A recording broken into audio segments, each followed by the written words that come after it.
Hello hi నమస్తే అండి. Welcome back to నేను మీ నాని. ఈరోజు నేను మాట్లాడబోయే అంశం వచ్చేసి మనల్ని విడిచి వెళ్ళిన వాళ్ళు తలుచుకొని బాధపడేలా జీవించాలి అనే అంశం మీద మాట్లాడబోతున్నాను. ప్రేమల్లో, బంధాల్లో, స్నేహాల్లో మనకు అత్యంత విలువైన వ్యక్తులు ఒక్కసారిగా మనల్ని విడిచి వెళ్తే మనలో ఒక శూన్యత ఏర్పడుతుంది. కానీ అదే శూన్యతను మనకు ఒక అసాధారణమైన శక్తిని ఇచ్చే అవకాశంగా మార్చుకోవాలి. ఈ వీడియోలో మనకు విడిచి వెళ్ళిన వాళ్ళు తిరిగి తలుచుకుని బాధపడేలా జీవించాలంటే మనం ఎలా మారాలో, ఎలా ఎదగాలో చూద్దాం. జీవితం ఒక ప్రయాణం. మనతో పాటు నడిచే వాళ్ళు ఎంతకాలం మనతో కలిసి నడుస్తారో, ఎప్పుడు దారిని మళ్లించుకుంటారో మనకే తెలియదు. మన జీవితాల్లో కొంతమంది వస్తారు ఒక మలుపులా, కానీ వెళ్ళిపోయే సమయంలో తమ కాలి ముద్రలను కూడా వదిలిపెట్టకుండా దూరం అవుతారు. వాళ్ళు వెళ్ళిపోయే సమయాన్ని మనం తిరిగి తలుచుకుంటే మనం ఏమన్నా తప్పు చేశామా? మన ప్రేమ తక్కువైందా? మన అర్హత తక్కువైందా? అసలు వాళ్ళు మనల్ని ఎందుకు విడిచిపెట్టారు అనే ప్రశ్న మౌనంగా ప్రతిరోజు మనలో ప్రతిధ్వనిస్తుంది. ప్రేమలోనైనా, స్నేహంలోనైనా, బంధుత్వంలోనైనా విడిపోవడం అనేది చాలా బాధగా ఉంటుంది. తరువాత ప్రతి మౌనం ఆ వేదనను పలికిస్తూ ఉంటుంది. మనల్ని విడిచి వెళ్ళిపోయిన తరువాత మనకు మిగిలిందేమిటి?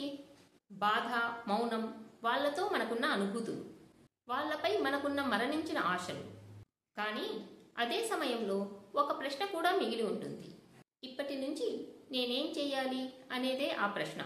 మనల్ని విడిచి వెళ్ళిన వాళ్లకు బాధ పెట్టడం కోసం కాదు మన జీవితం ఉన్నది. మన జీవితంలో జరిగిన నష్టానికి మనమే మారిపోవాలి.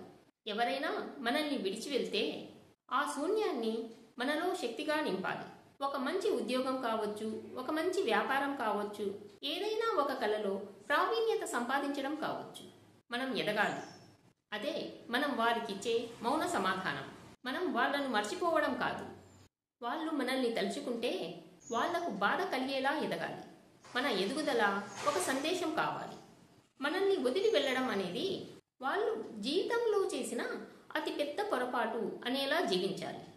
ఒకప్పుడు మనం ఎదుటి వారికి విలువ ఇచ్చినట్లు వాళ్ళు మన జీవితాన్ని తక్కువగా అంచనా వేశారంటే మన బాధను మాటలతో చూపించాల్సిన అవసరం లేదు. మన అభివృద్ధే మన జవాబు కావాలి. మనం ముందుకెళ్లడమే వాళ్ళ వెనకడుగు కావాలి.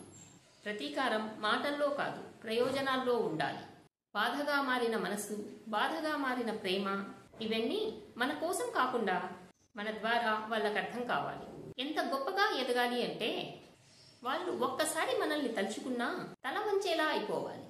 ఒక్కసారి అయినా వాళ్ళు తమ హృదయంలో మిమ్మల్ని తలుచుకున్నప్పుడు మిమ్మల్ని వదిలి వెళ్ళడం అనేది జీవితంలో వాళ్ళు చేసుకున్న సరిదిద్దుకోలేని పొరపాటుగా భావించాలి. కాలంతో పాటు మన జీవితాలు కూడా మారిపోతాయి. ఒకసారి మనం ఎదిగాక వాళ్ళు మనల్ని చూస్తారు. ఎక్కడో తెలుసా? ఒక ఫేస్బుక్ పోస్టులోనో, ఇన్స్టాగ్రామ్లోనో, ఒక న్యూస్ ఆర్టికల్లో మన విజయ వేదికపై మన ఫోటోను చూస్తారు. అప్పుడు వాళ్ళ మనసు కన్నీళ్లతో తడుస్తుంది. ఇంత మంచి మనిషినా నేను దూరం చేసుకున్నది అనే బాధ వాళ్ళ గుండెల నిండుగా నిండిపోవాలి. అటువంటప్పుడు వాళ్ళు కార్చే కన్నీరు మన కోసం కాదు, వాళ్ళు చేసుకున్న తప్పులకు వాళ్లకు వాళ్లే వేసుకునే శిక్ష అది. మనం పడ్డ బాధ వాళ్లకు బాధించకపోయినా మన విజయమే వాళ్లను ఉలిక్కి పడేలా చేస్తుంది. మనం పడే బాధకు ఊహించని స్థాయిలో బలం ఉందా అంటే ఉంది. కానీ ఆ బలాన్ని మనం ఎలా వాడుతామన్నదే ముఖ్యం. మన జీవితం ఓ గెలుపు కావాలి. ఆ గెలుపు ఎవరి కోసమో కాదు, మన కోసమే. మనం తలెత్తి నడవడం కోసం. మనం తలెత్తి నడుస్తున్నప్పుడు చూసిన వాళ్లకు బాధగా అనిపించాలి. అంటే మన జీవితం ఆ స్థాయిలో బలంగా మారాలి. మనకు ఏమైనా జరిగినా మన జీవితానికి బదులు చూపించేది మనమే కావాలి. మన ఆత్మగౌరవం, మన ప్రశాంతత, మన విజయమే వాళ్లకు మనం ఇచ్చే ఉత్తమమైన జవాబు. వాళ్ళ జ్ఞాపకాలే వాళ్లకు శిక్ష కావాలి.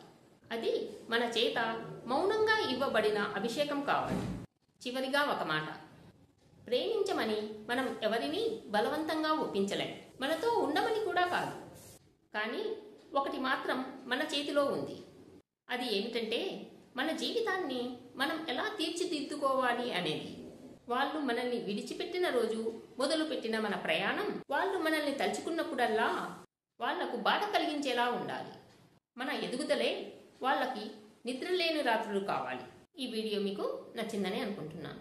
ఈ వీడియో మీకు నచ్చినట్లయితే లైక్ చేయండి, షేర్ చేయండి అండ్ సబ్స్క్రైబ్ చేయడం మర్చిపోవద్దు. మరొక మంచి వీడియోతో మళ్ళీ కలుద్దాం.